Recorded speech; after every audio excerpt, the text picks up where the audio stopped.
He has not set a timeline, but it's definitely a priority for him.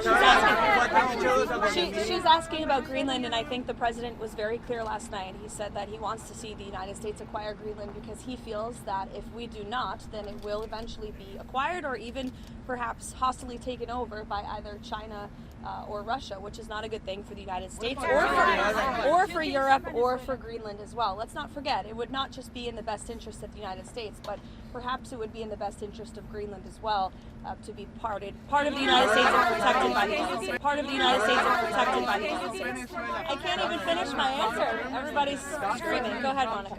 All Fed nominees until this legal matter with Jerome Powell is resolved. What does the president make of that? I haven't spoken to the president about Senator Tillis's comments. I'll leave that to our legislative affairs shop to figure out, and I'll let the president speak on that himself. Go ahead. Believe that the Fed should operate independently from him. The president has made it quite clear he thinks Jerome Powell is bad at his job, and the president has made it quite clear, as have many economists, by the way, that interest rates should be lowered, and they should have been lowered a long time ago. But does he believe in the independence of the Fed, Caroline? He has, and he said that many times. The president believes that Jay Powell should go to jail if he lied about the president. Eamon, you're yelling out a question that's being asked in a different way, but it's the same exact question as we just answered, and I just answered it. We'll let the Department of Justice determine that. Caroline, is the president taking airstrikes off the table in Iran, and does he believe there's a potential path to end the protest there without military action? Well, I think one thing President Trump is very good at is always keeping all of his options on the table, and airstrikes would be one of the many, many options that are on the table for the commander-in-chief. Diplomacy is always the first option for the president. He's told all of you last night that what you're hearing publicly from the Iranian regime is quite differently from the messages the administration is receiving privately. And I think the president has an interest in exploring those messages. However, with that said, the president has shown he's unafraid to use military options if and when he deems necessary, and nobody knows that better than Iran. Go ahead, Steve Witkoff talking to the Iranians at the moment. I understand that Steve Witkoff will continue to be a very important player in diplomacy with respect to Iran. Trump has confidence in Delcy Rodriguez. I think the last week has shown that the president made the right, realistic assessment of what needed to take place in Venezuela at this moment in time. And the interim authorities and Delcy Rodriguez and her team have been very cooperative with the United States and the president and his team, as evidenced by the massive energy deal that the president was able to cut with the interim authorities, their commitment to release Venezuelan political prisoners, which we also saw last week. So we've seen a great level of cooperation, and the president expects that to continue. Go ahead, sorry. And how soon does he want to see elections in Venezuela? I think right now it's still too soon to say, and I don't want to set a deadline for the president. What's the meeting this morning with Marco Rubio about Venezuela? What can we see this week on Venezuela? More meetings? The president meets with the Secretary of State and National Security Advisor daily, sometimes multiple times a day, and so it was on a range of topics, as it always is. Vice President Trump on Venezuela. What practical steps would the White House like to see the interim authorities take to stop Iran and Hezbollah from operating in the country, and have those authorities done anything on that yet?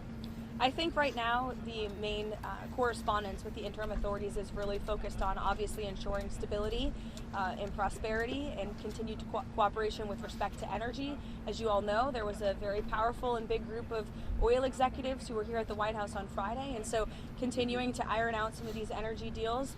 We also have made it very clear, the president's made it very clear, that we don't want to see any more jug boats sailing from Venezuela towards the United States of America, which we have not, frankly, in the last week. President's also made it very clear that only oil tankers that are approved by the United States of America will be flowing from Venezuela, and we will continue to seize ships that are stateless or that are not approved for commerce by the United States. Back to Iran, is the objective in these discussions with Iran still complete denuclearization, or what else is the president looking for as he, engages in these discussions? Well, he's made it quite clear he certainly doesn't want to see people being killed in the streets of Tehran. And unfortunately, that's something we're seeing right now. Kelly. Has Witkoff spoken with Iranian officials? I'll get to you, don't worry. Has Witkoff spoken with Iranian officials today, and has President Trump spoken with Elon Musk about the internet situation there as well? I understand he has spoken to Elon about that. Yes, he talked to all of you about that on the plane last night. What was your first question, Kelly? Has Witkoff spoken with Iranian officials today? Could you give any updates on those conversations? I haven't spoken with Mr. Witkoff today about that, but we can certainly get you an answer. President yes, Trump is meeting with Archbishop It's of great interest to you, I'm sure. Absolutely, and they may be speaking as we're speaking. Can you give us a preview of what they'll be talking about, or will there be a readout as well after they're done of what they discuss? I can see if the president will provide you a readout. How's that? Yep, sounds good. And also, President Trump, has he seen the video put out by Jerome Powell on Sunday? And if so, what's his reaction? That video was put out after I was with the president when Air Force One landed last night, I believe. So I was no longer with him when that video came out. I don't know if he's seen it. Does the president have a dateline, a timeline? No, he has not set a timeline, but it's definitely a priority for him.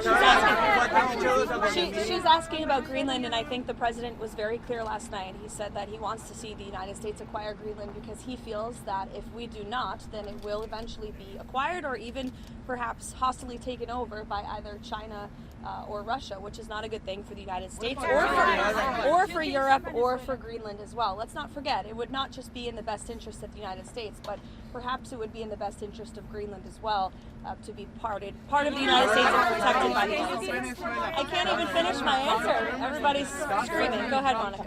What did the president mean the last night when he said that Iran had called to negotiate and that there may be a meeting that is set up?